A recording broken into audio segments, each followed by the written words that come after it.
하나님, 주님과 더불어 동행하는 이 삶이 바로 천국이며, 주님을 생각하며 주님의 뜻을 깨달으며 깨달은 뜻대로 순종하기 위하여 내 자신과의 처절한 전쟁을 거침없이 치르고 있는 이 현실이 바로 하나님의 나라인 것을 믿습니다.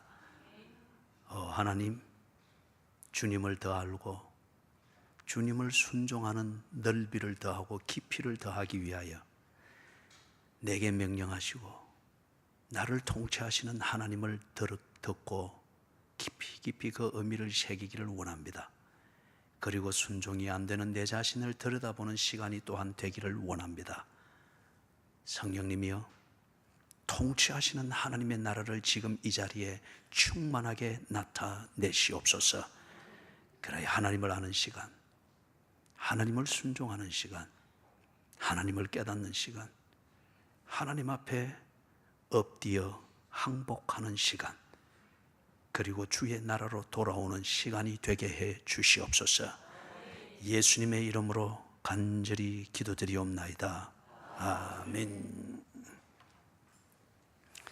히브리서 11장 12번째 강해입니다. 믿음이 무엇인가? 믿음은 하나님과 동행하는 일상의 삶이다 하는 이 믿음의 정의를 가지고서 히브리서 11장이 우리에게 그것을 어떻게 보여주고 설명하고 있는가 하는 걸 지금까지 살펴왔습니다. 오늘 그 12번째 시간으로서 11장 마지막 부분을 다루게 됩니다. 먼저 보니까 이 사람들은 다 믿음으로 말미암아 증거를 받았다고 합니다. 이 사람들에 대해서 11장에서 쭉 다루었습니다. 11장 1절에서부터 38절까지에 소개되어졌던 그 인물들입니다. 아벨에서부터 시작하여서 노아를 거치고 모세를 거치고 그리고 다니엘을 거치고 그리고 이름이 없으나 그 믿음으로 승리했던 수많은 믿음의 선조들을 쭉 열거했습니다. 쉽게 말하면 구약 성경 시대 때에 하나님을 믿는 그 믿음으로 살았던 사람들입니다. 믿음이 올곧었다고 하는 것에 대하여서는 감동이 되나, 그러나 그 올곧음을 위하여서 그들이 치료해야 됐던 현실적 삶의 대가는 참 컸습니다. 하나님과 동행하기 위하여 다른 어떤 것과의 동행을 거부하는 것에 대한 대가였습니다. 그래서 이 사람들, 그들이 한결같이 무엇으로 살았는가? 믿음으로 살았다고 합니다. 그리고 그 믿음으로 살았던 것, 그들이 보고 경험하고 배우고 듣고 깨달았던 그 사실 위에 그들은 하나님이 누구이시며 그분과 나와의 관계는 어떤 본질과 가치가 있는가 하는 것을 믿었습니다. 그래서 그 위에 그들의 일상으로 전개되어지는 인생을 그 위에 얹었습니다.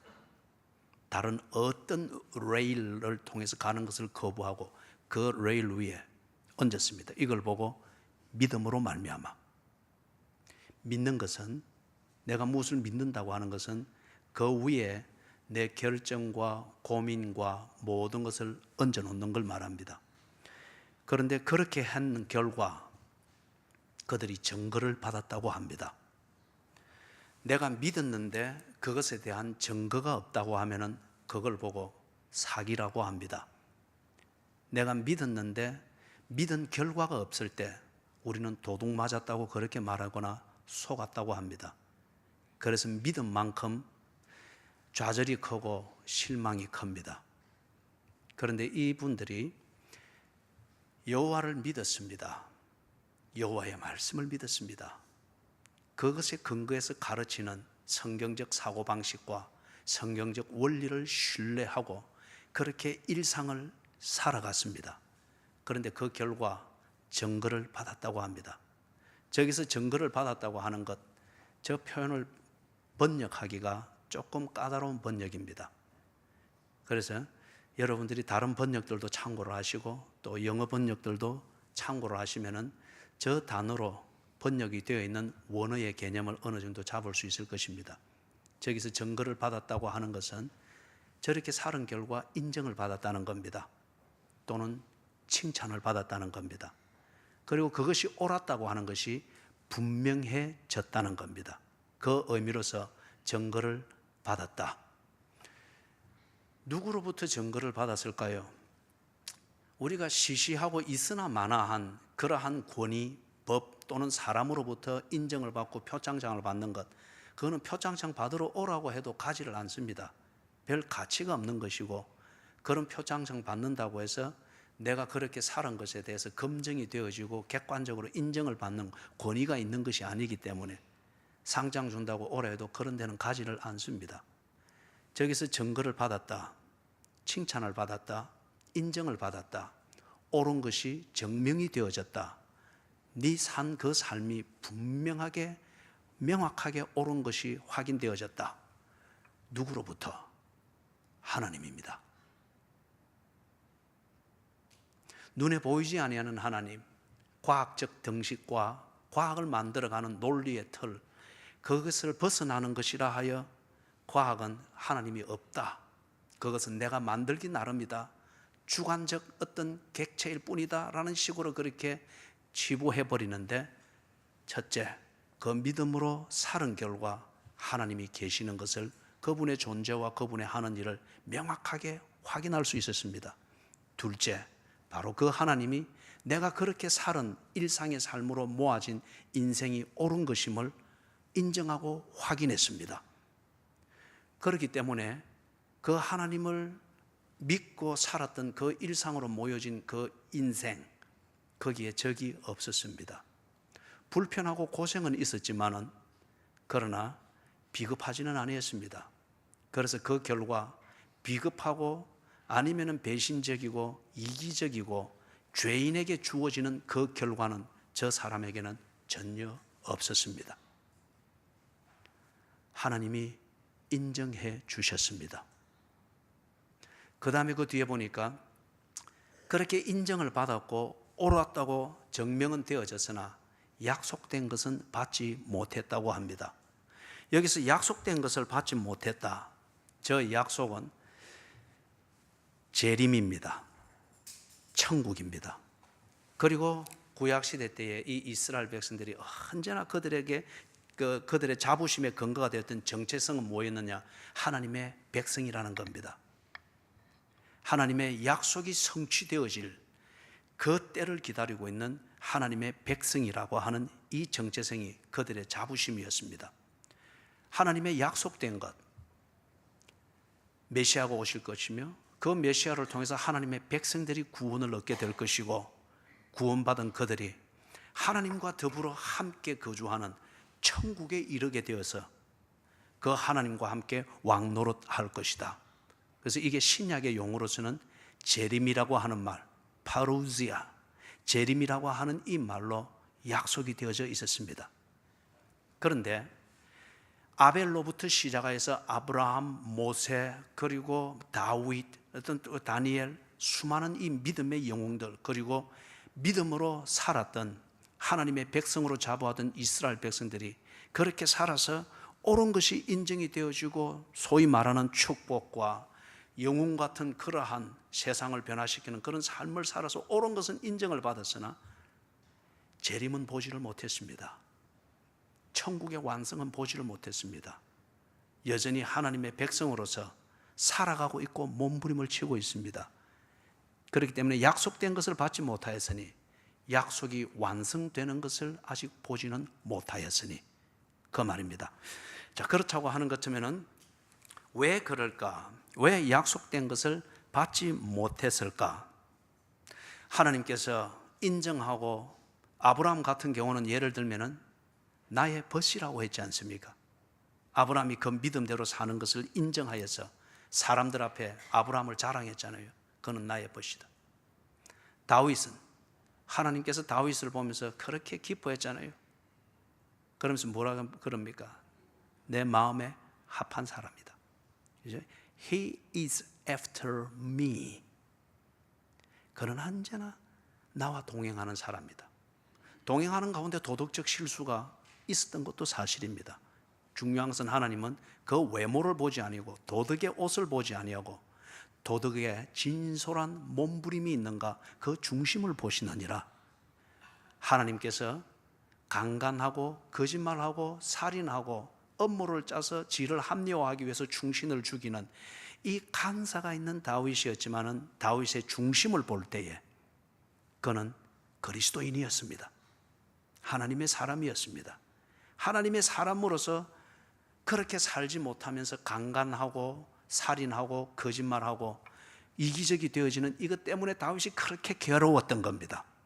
그 중심이 하나님의 사람 아니었다면 다윗이 자기의 그러한 부도덕한 삶의 행실을 보면서 침상을 눈물로 띄울 정도로 괴로워하고 몸부림치지 않았을 겁니다.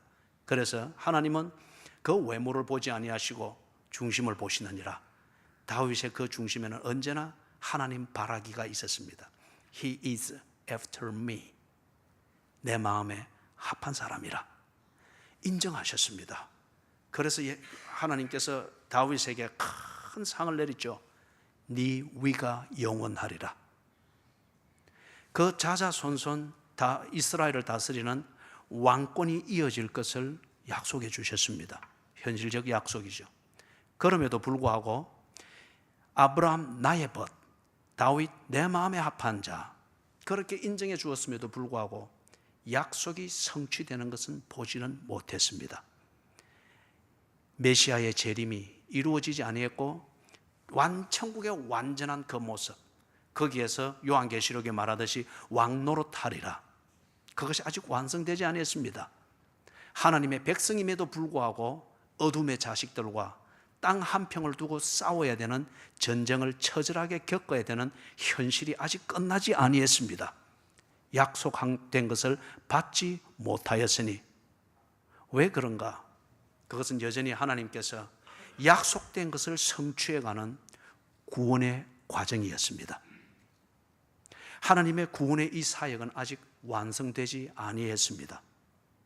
재림으로 종결짓고 천국이라고 하는 그 실체, 오늘 우리가 이 현실에서 깨닫고 경험하고 있는, 부분적으로 경험하고 있는 이 하나님의 나라의 완성된 모습인 그 천국, 이것에 완전한 때가 이르기에는 아직 하나님이 구원해야 될 백성이 더 남아 있습니다. 그리고 이 구원을 완성해야 될 과정이 아직은 좀 더 남아 있습니다. 그렇기 때문에 이 구원의 사역의 과정에서 구원을 입은 자들은 그 때를 기다리는 겁니다. 그래서 인정받았습니다. 너는 구원받은 내 백성이라. 너는 나와 함께 왕노릇할 구원받은 나의 자녀이니라. 증거를 받았습니다. 그 때를 그러나 기다려야 합니다. 약속된 것을 받지 못하였으니, 그래서 그 이유가 40절에서 이는 하는 그 말로 시작이 됩니다. 이는 우리가 아니면 그들로 온전함을 이루지 못하게 하려 함이니라. 무슨 말인가 하면은 조금 전에 설명한 대로 이것이 바로 그들이 증거는 받았으나 약속된 것을 받지 못한 이유였습니다. 하나님의 구원 사역이 오늘 다윗 이후 3016년 이후에 살게 될 이 전상수라는 인간을 구원해야 될 때가 남아 있는 겁니다. 하나님께는 하루가 천년 같고 천년이 하루 같으나, 그러나 시간과 공간 속에 매여 사는 나 인간 전상수는 3016년이라고 하는 기나긴 세월이 있습니다. 다윗의 때 이후 3016년 뒤에 오게 될 인간 전상수를 향한 하나님의 구원이 완성되어지는 것을 기다려야만 했습니다. 기다리는 동안 그는 구원받은 백성으로서 그렇게 인정받고 그 상태에 있는 겁니다.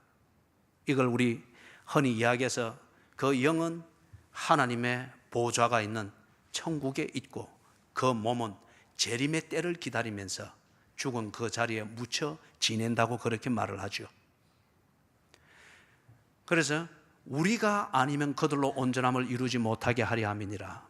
하나님께서 인간 전상수를 구원하기를 원하시는 것 같으면은 인간 전상수의 구원이 완성되어지기 전까지는 아브라함과 다윗, 다니엘, 그들은 기다려야 합니다. 그래야만이 인간 전상수의 구원, 이것이 완성이 되어질 때에 그들의 구원이 온전케 됩니다. 다시 말해서 재림이 이루어지고 천국이 완성되어지고 하나님의 백성의 실체가 온전케 되어져서 요한계시록 4장, 5장, 6장에 있는 것처럼 내 생물 24장로, 그리고 천군 천사들, 그리고 그 다음에 흰옷 입은 무리들과 함께 멸류관을 그 발 앞에 던지며 죽임 당하신 어린 양, 보좌에 앉으신 어린 양에게 영광과 존귀와 권세와 찬양이 그에게 세세토록 있도다. 이러한 천국의 실체가 완성이 되어진다는 거예요. 그렇기 때문에 저기서 말하는 게, 우리가 아니면, 인간 전상수의 구원이 완성되어지지 아니하면은, 그 뒤에 올 하나님의 백성들의 구원이 완성되어지지 아니하면은 아브라함, 다윗, 모세, 다니엘과 같은 사람들, 그들 역시 재림을 기다리는 그 시간을 여전히 지내야 할 것이니라. 그것이 40절에서 말한 이는 우리가 아니면 그들로 온전함을 이루지 못하게 하려 하심이니라. 하나님의 구원의 이 사역이 완성되어지는 것, 이게 온전케 되어질 때까지 그들은 기다리는 겁니다. 그런데 거기 보니 우리가 아니면 하고 이것을 강조를 합니다. 여기서 한 가지 강조할 것, 11장 38절까지 지내오면서 믿음의 영웅들을 보았습니다. 정말 위대했습니다. 도무지 믿을 근거가 없고 하나님과 동행하는 그 삶을 고집하는 것이 오히려 더 어리석게 보일 그 상황과 사태 앞에서 그때의 그들은 그들의 믿음대로 갔습니다. 예를 들어서 아브라함에게 네 독자 이삭을 내게 바쳐라.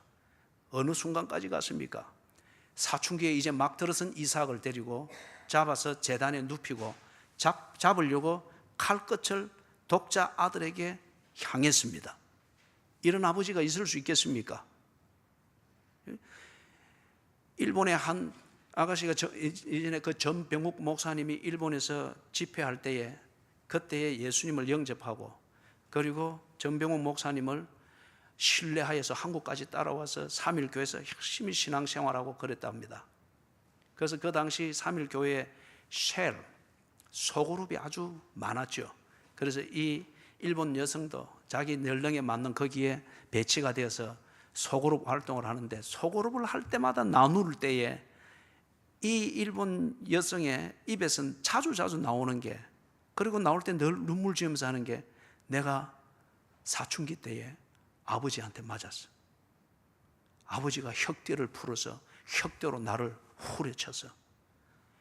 이 아가씨가 예수님을 객관적으로 볼 때 예수님을 영접했습니다. 그럼에도 불구하고 그 중심에 있는 아버지에게 맞았다고 하는 그 사건이 주는 상처를 절대 빼내지를 못하는 거예요.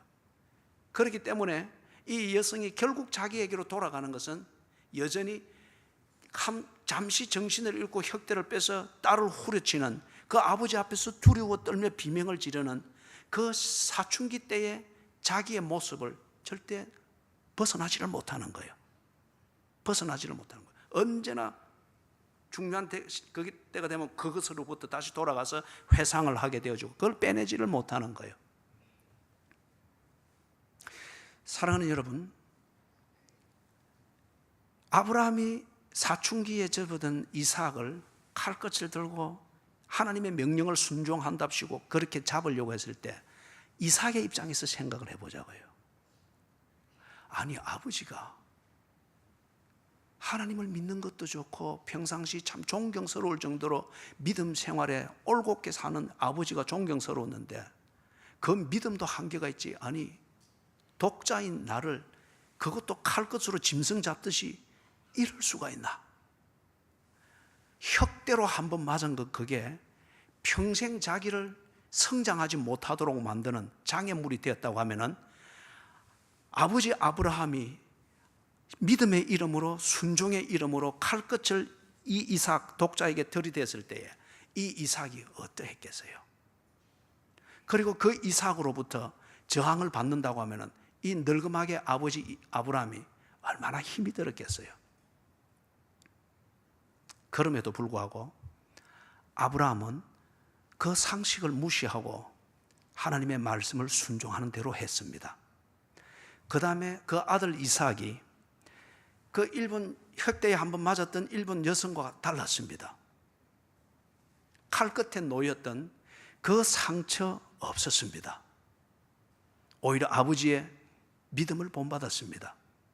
동일하게 하나님을 믿는 그 믿음을 가지고 우물 파면 또 약탈당하고 저기 파면 또 뺏기고 반복이 되어지는 가운데서도 그는 아버지가 믿고 순종하느라고 지게 칼끝을 들여댔던 바로 그 하나님, 그 하나님의 말씀, 그 하나님의 명령을 순종함, 이것에 있어서 흐트러지지 아니했습니다. 그렇게 순종했습니다. 그렇기 때문에 어쩌면 우리는 이렇게 생각할 수 있을 거예요. 오직 하나님만을 참 영웅적으로 섬기고 순종했던 그들이기 때문에 하나님께서 인정하고 축복할 수 있지. 그런데 오늘 우리는 그런 것도 아니지 않는가? 너무 사소하고, 내가 보기에도 너무 사소하고 너무 일상적이고, 그것 없어도 일상이 얼마든지 돌아갈 수 있는 그것을 우선순위에 두고 하나님의 말씀을 잣대질하고 하나님을 순종하는 것을 두고 할까 말까 오히려 고민하는 시간이 더 많은 나 같은 사람에게 하나님께서 어떻게 동일한 은혜를 주시겠는가? 그 약속을 내게 어떻게 적용을 하시겠는가? 그렇게 우리 스스로 열등의식에 빠질 수 있습니다. 그런데 여기서 분명히 지적을 합니다. 우리가 아니면 그들로 온전함을 이루지 못하게 하려 하심이니라. 네가 네 자신을 가소롭게 여기고, 네가 네 자신을 아무것도 아닌 것처럼 여기고, 네가 네 자신을 하나님께 은혜를 받기에는, 그리고 구약에서 말하던 믿음의 영웅들 앞에 설 때는 언제나 작아질 수밖에 없고 영적 열등의식을 가지고 빌빌거릴 수밖에 없도록 여기는 네 자신의 모습이지만은, 그러나 네가 아니면은, 너의 구원이 온전케 되어지지 아니하면은 재림은 여전히 기다려야 되는 것이니라. 재림은 아브라함 때문에 되는 것이 아니라 너를 포함하여 믿음으로 구원받아야 할 자가, 그 숫자가 차기까지 재림은 기다려야 할 문제니라. 구약에 나오던 믿음의 영웅들과 오늘 내가 내 자신을 하찮게 여기고 있는, 믿음 생활이 시원찮아서 나를 하찮게 여기고 있는 나나 동일하다는 겁니다. 하나님의 이 구원의 은혜를 받음에 있어서는 동일하다는 겁니다. 재림을 보는 그때는 동일한 감격과 동일한 현장에서 동일한 기대와 자부심을 가지고 하나님 앞에 서게 된다는 겁니다. 영적 열등의식은 또 다른 교만입니다. 교만하여 사람을 아래로 내려다보는 것도 참 볼성사납지만은, 더 볼성사나운 것은 나는 안 돼, 나는 부족해, 그렇기 때문에 언제나 주변 사람들의 이해를 받아서 살려고 하고 주변 사람들의 동정과 양보를 받아서 건건히 이어가려고 하는 이 처세, 더 볼성사납습니다. 열등의식은 또 다른 교만입니다. 그래서 저기서 분명히 이야기합니다. 네가 아브라함과 차이가 있는 것은 시간의 차이일 뿐, 네 믿음은 아브라함의 믿음과 동일하니라. 네가 모세와 차이가 있는 것은 시간과 그리스도인답게 살아야 되는 삶의 현장과 타스크가 다를 뿐, 하나님의 뜻을 순종하기 위해서 부닥치는 그 삶의 내용은 동일한 것이니라. 우리가 아니면. 자, 사랑하는 여러분, 하나님께서 이런 우리를 여전히 구원 사역을 완성시키기 위하여서, 이런 우리를 위하여서 동일한 은혜를 베푸시고 있는데, 보니까 좀 더 인상 깊은 말씀을 하고 있습니다. 하나님이 우리를 위하여 더 좋은 것을 예비하셨다고 합니다. 특별히 저기서 하나님이 예비하셨다, 저 표현이 무엇인가 하면은, 원어의 표현이 가지는 개념은 미리 내다보는 것을 말합니다. 전체를 조망하는 그 시야를 말합니다. 전체를 내다보는 것. 어쩌면 여러분들은 저를 향해서 앉았기 때문에 여러분 눈에는 앞 사람의 뒷모습과 저만 보일 것입니다. 여러분을 향해서 서 있는 여기서는 저는 여러분을 전체를 다 볼 수 있습니다. 두려워하지는 마십시오. 여러분 안경테 뒤에 있는 눈동자까지 다 보입니다. 눈동자까지 다 보여요. 그렇기 때문에 여러분, 제가 때로는 이런 간섭 저런 간섭을 이전에 했던 것은 전체를 다 보기 때문에 그렇습니다. 지금 여기서 하나님이 예비하셨은즉 하나님이 전체를 다 보고 있는 겁니다. 무엇에 대해서 전체를 다 보고 있는가? 하나님은 구원 사역의 알파와 오메가를 다 보고 있는 겁니다. 아브라함이 구원받아야 될 것과 아브라함 이후 약 4,000년 뒤에 오게 되는 이 인간 전상수의 구원을 동시에 하나님은 보고 계시는 겁니다. 그리고 동시에 재림의 때를 통하여서 완성되어지는 하나님의 이 구원의 완성을 하나님은 지금 다 조망하고 계시는 겁니다. 다 보고 계시는 겁니다. 그렇기 때문에 아벨에게 그 은혜를 주셨고 아브라함에게 그 은혜를 주셨고 모세를 통하여 율법을 주셔서 광야에서 헤매지 않도록 하셨고 불기둥과 구름기둥 주셔서 하나님이 동행하고 있는 이 은혜를 주셨고 다윗에게는 왕권을 주어서 하나님의 통치가 무엇인가를 알게 하시고 솔로몬을 통하여 성전을 짓게 하는 것을 통하여 하나님과 동행하고 하나님의 임재와 더불어서 하나님을 섬기며 하나님의 통치를 받는 것이 무엇인가를 알도록 그 은혜를 주셨던 것입니다. 그렇기 때문에 전체를 조망하고 구원 사역의 이 완성을 만들어 가시는 하나님께서 지금 이때에는, 예수님이 오신 이후로 지금 이때에는 무엇이 필요한가를 알고 있습니다.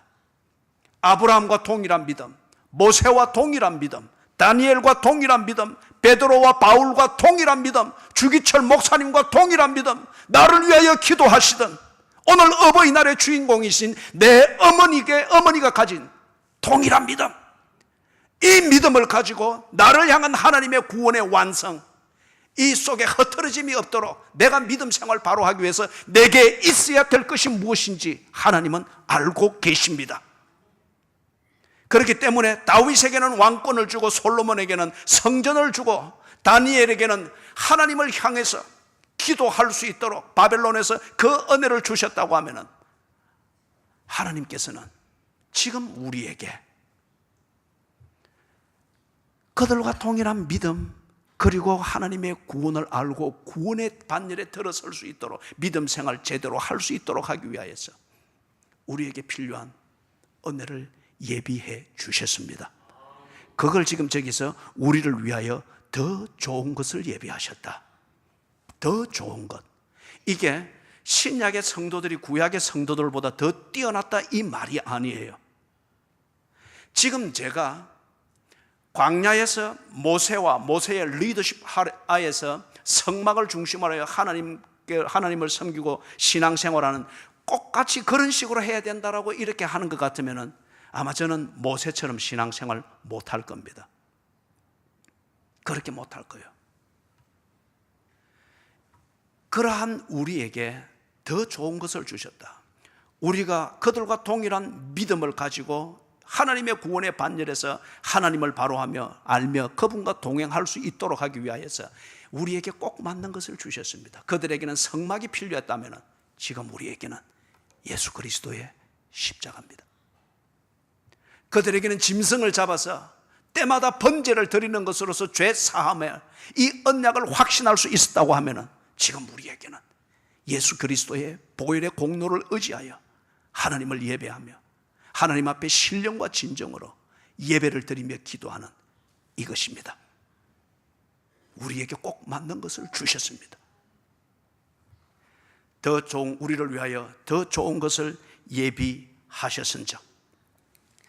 사랑하는 여러분,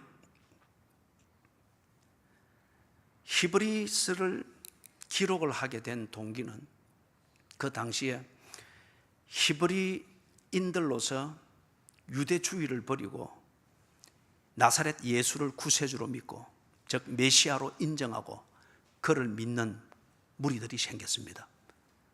그 중에서 한 무리가 그들의 신앙생활, 박해를 피해서 신앙생활을 바로 하고 그리고 하나님의 약속을 온전하고 올바르게 기다리기 위하여서 다른 장소로 피해서 그들의 공동체를 이루었습니다.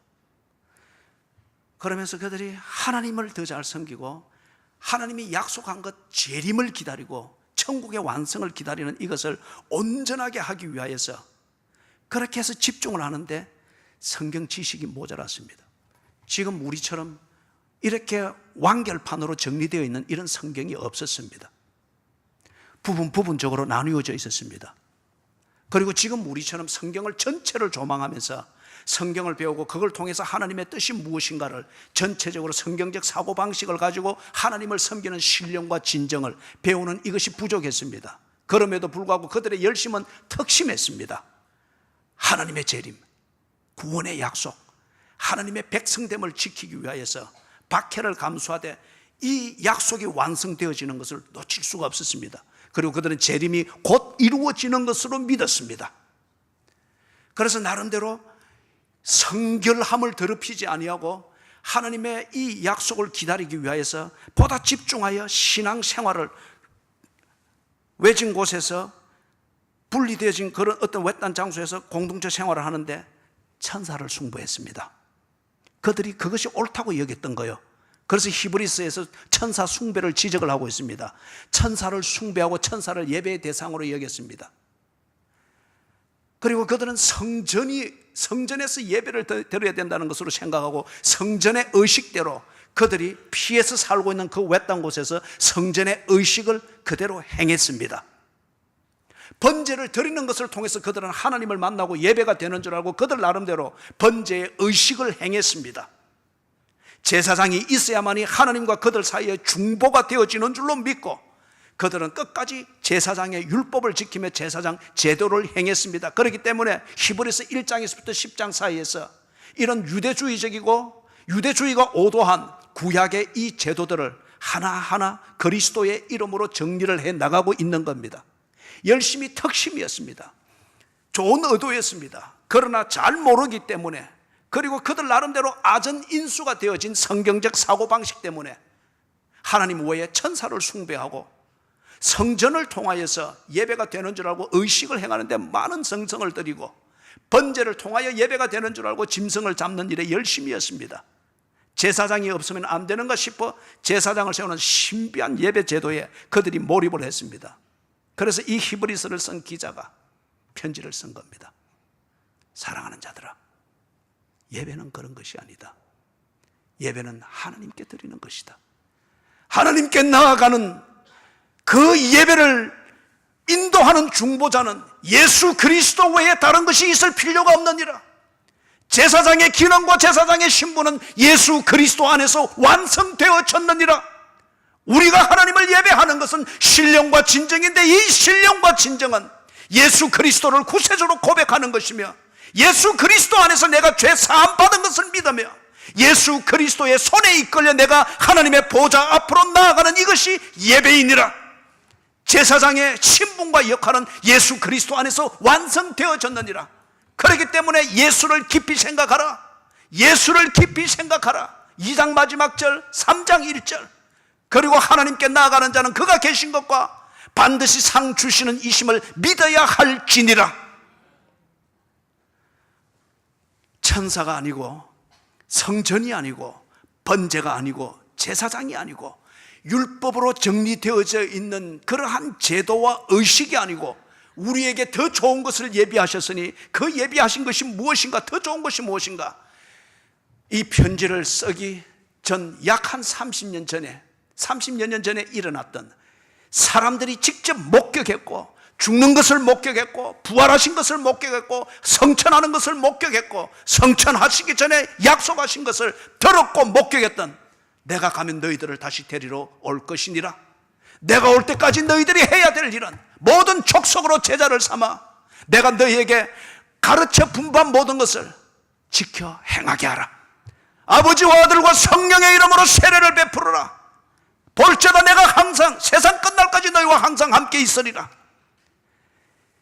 너희를 위하여 처소를 준비하러 가노니 준비되면 너희를 데리러 다시 올 것이니라. 그리고 예수님이 사람들이 보는 가운데서 하늘로 올리워 갔습니다.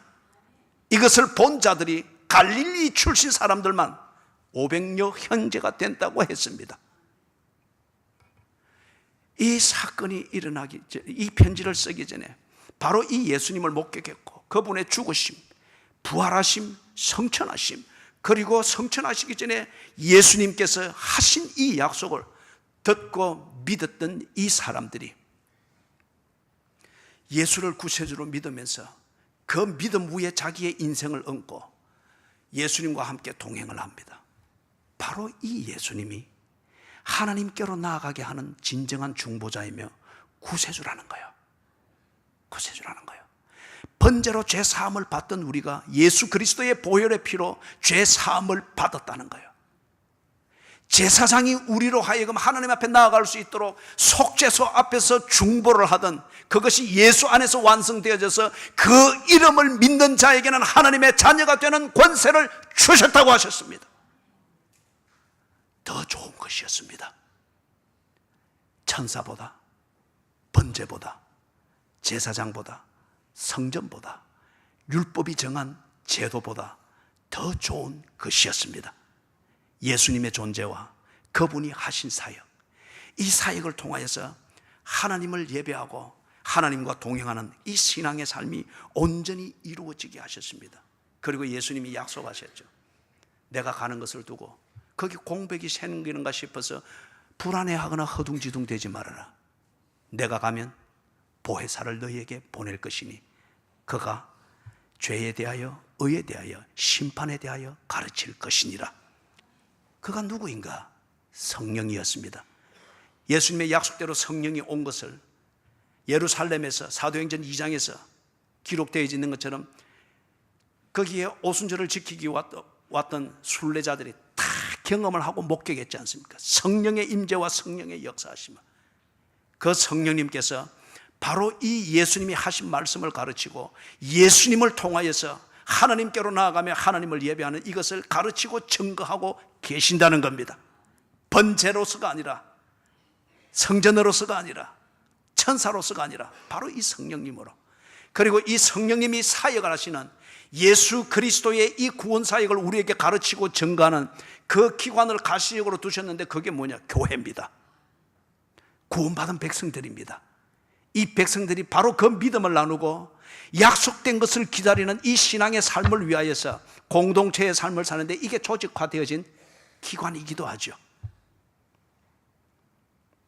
성령님, 그리고 예수님이 행하신 이 모든 것의 전후를 정리를 해놓은 성경, 그리고 이 성령님의 약속 사역하시는 현장이자 성경을 가르치고 보존하고 전승하는 현장인 교회를 통하여서 오늘 우리는 아브라함과 같은 믿음을 배우고 그것을 유지해 가고 있습니다.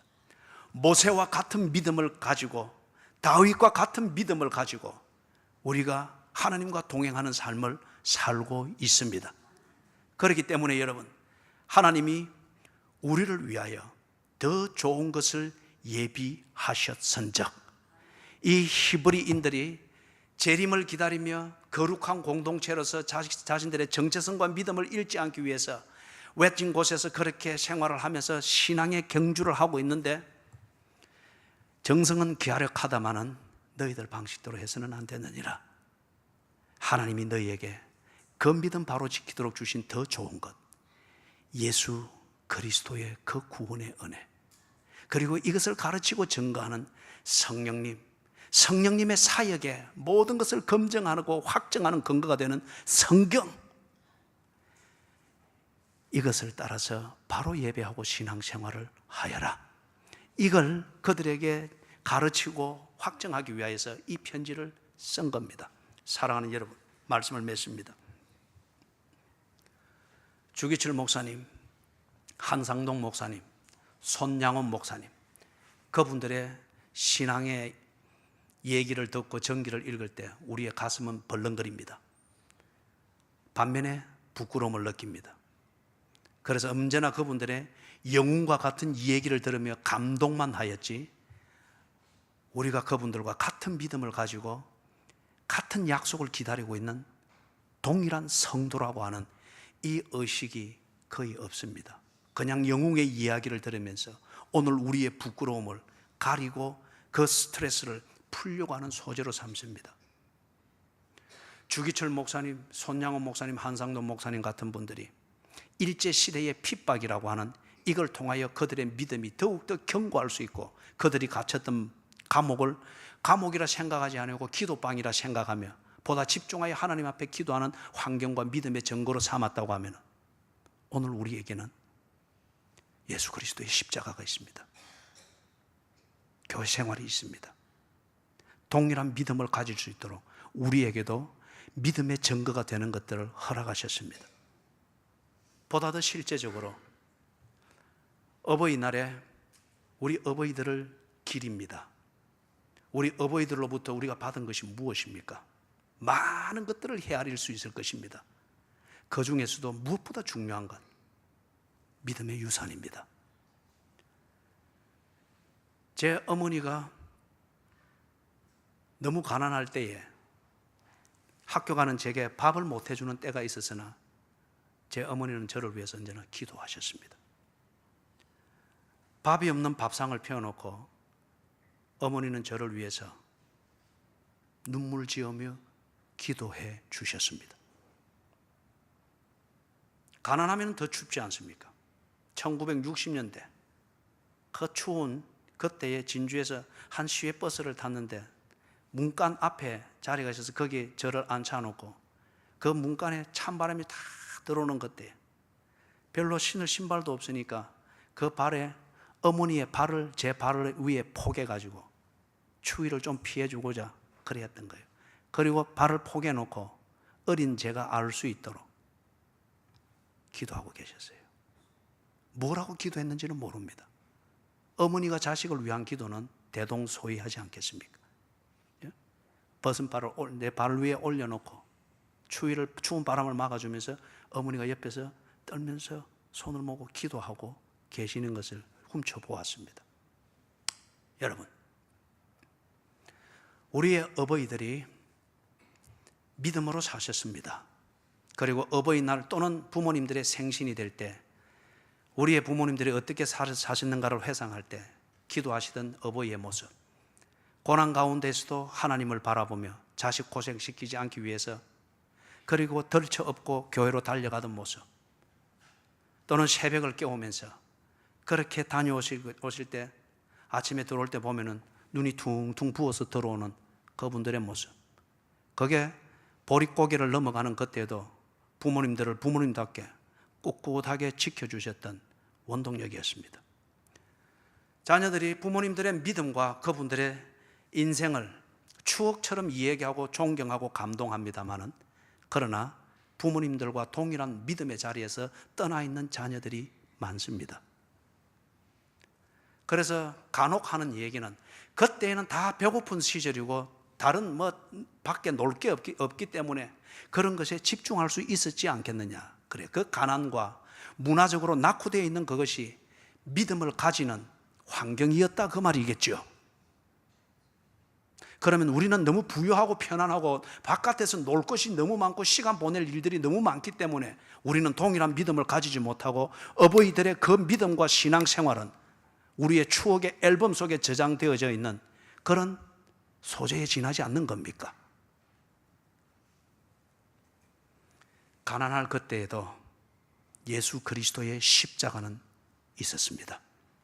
주기철 목사님, 한상동 목사님이 일제가 쳐넣은 서대문 감옥의 감방에서도 예수 그리스도의 십자가와 그 십자가를 증거하는 성경은 분명했습니다. 그것을 믿고 그것을 읽으며 그들은 감방에서도 죄수처럼 지내지 아니하고 믿음의 사람으로 기도하며 견뎌냈습니다. 우리의 어버이들이 가난했기 때문에 할 것이 없었기 때문에 놀 게 없었고 그때는 나이트클럽이나 카바레가 없었기 때문에 TV 케이블 채널이 없었기 때문에 할 일이 없었기 때문에 가마떼기 깔아놓은 그 교회당에 가서 밤을 새우며 오고 눈이 붓도록 울고 새벽기도 마치고 온 것 정말 그렇다고 생각하십니까? 우리의 어버이들은 그렇게 경제적 노예가 아닙니다. 보릿고개를 넘어갈 그때에도 십자가는 분명했습니다. 이 십자가를 가르치는 성경의 메시지는 분명했습니다. 우리의 어버이들은 성경을 읽었습니다. 우리의 어버이들은 교회를 통하여 이 신앙을 배웠습니다. 우리의 어버이들은 이 교회를 통하여서 가난 가운데에서도 부요한 자들이 믿고 왕들이 믿던 그 믿음과 다를 바 없는 바로 그 믿음을 가진 것이 그리스도인이라고 하는 것을 분명히 배웠습니다. 그렇기 때문에 가난하였으나 모세처럼 믿었습니다. 가난하였으나 다윗처럼 믿음으로 자신의 가난한 삶을 통치하고 다스렸습니다. 오늘 우리가 어버이들과 같은 이 믿음을 가진 자들이 되어야 됩니다. 우리의 어버이들이 그렇게 살아서 오늘 우리가 그분들을 칭송하고 추억하고 존경하듯이 증거를 받았습니다.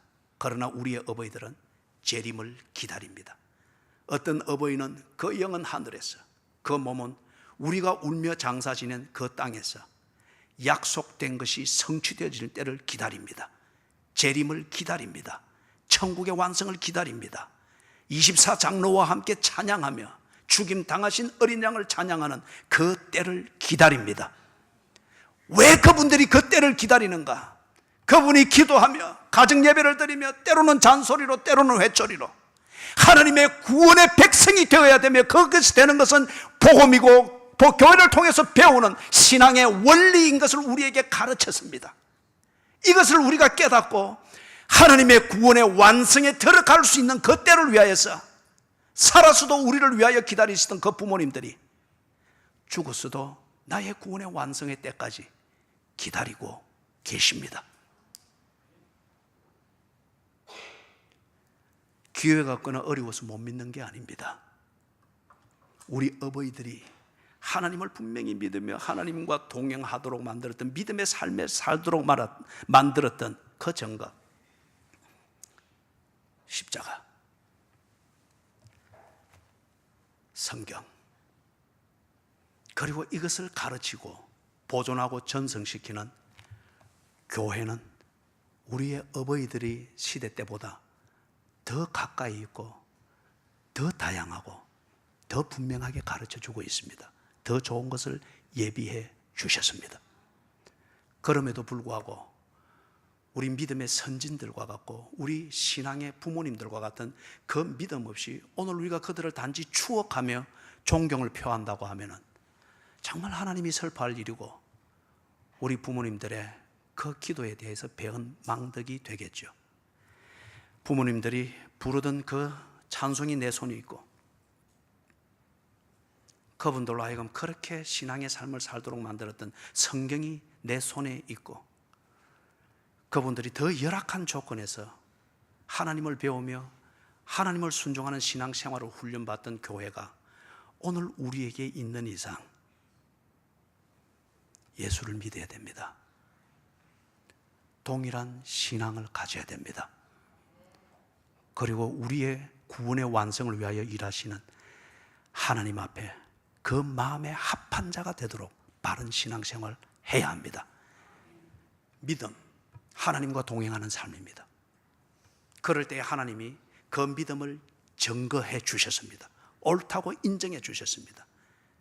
그리고 그 믿음으로 산 사람들은 약속된 것이 성취되어지고 그것이 가까이 다가오는 이 시간을 기다리는 흥분이 있습니다. 그날이 되면은 약속된 것을 다 받으며 주의 재림을 보며 그리고 요한계시록 4장, 5장, 6장을 신비하게만 읽고 있는 그게 바로 우리의 현실이 된 것을 보면서 성경을 읽으며 입에 익혔던 바로 그 가사로 보좌에 앉으신 어린 양을 경배하며 찬양하게 될 것입니다. 그래서 이 믿음의 동질성을 이어가며 이 믿음을 우리에게 전승시켜준 부모님을 추억하고 그리고 그 부모님의 믿음을 이제는 내가 실제로 실천하는 주인공이 되어서 신앙의 명문 가문을 실제로 이어가시는 여러분들 되기를 주님의 이름으로 축원합니다. 아멘. 하나님 아버지, 예수 믿고 구원 얻게 해주셔서 감사합니다. 우리 부모님을, 믿음의 부모님들을 통하여 하나님의 구원의 통로가 열렸던 것처럼 오늘 우리의 올바른 신앙생활을 통하여 내 자손들의 구원의 통로가 열리고 계시의 통로가 열리게 해 주시옵소서. 예수님의 이름으로 간절히 기도드리옵나이다. 아멘. 자, 오늘 찬송가를 좀 바꿔서 249장 성가대에서 불렀던 찬양을 하겠습니다.